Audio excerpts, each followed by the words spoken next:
घोड़े ते बिठा के महफिल अल जा रहे आ।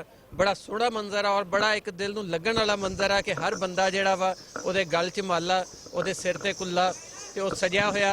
ते अक्सर दोस्तां दा ते यही कहना इत्थे आउंदे आ ते सानूं अपना विआह याद आ जांदा कि असीं इत्थे बैठे सीगे।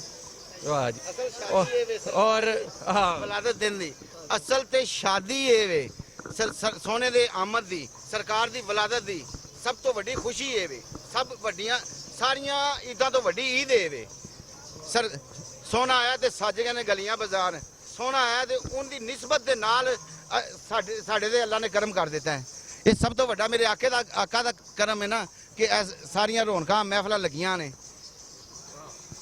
देखो तुसीं इन्हां दा कहना है कि असल शादी बंदे दी जिहड़ी यही है, क्योंकि जिहड़ा सरकार दी महफिल चो आ गया, दुनिया दियां खुशियां पा गया, आखिरत दियां खुशियां पा गया, दो जहानां दे विच तर गया। ते ये बड़ा सोहना मंजर है। सुभान अल्लाह। ये जी साढ़े दादे परदादियां तो ते ये सैंकड़ियां के हिसाब नाल लियाई ने।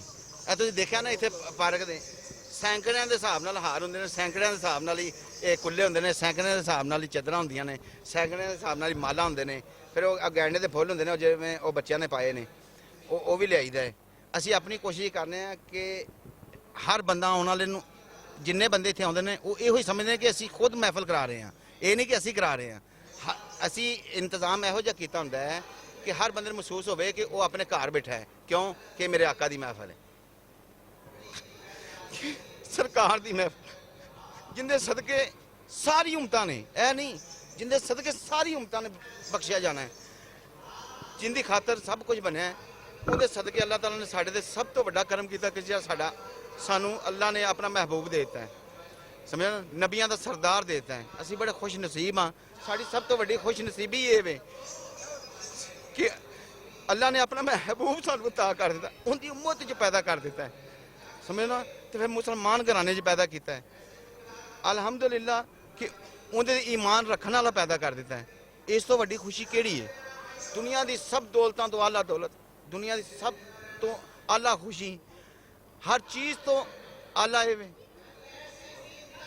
इन्हां दा कहना कि दुनिया की हर चीज़ तो वड्डी खुशी यही है, तो इस खुशी नूं जिन्ना भी मनाया जाए घट आ।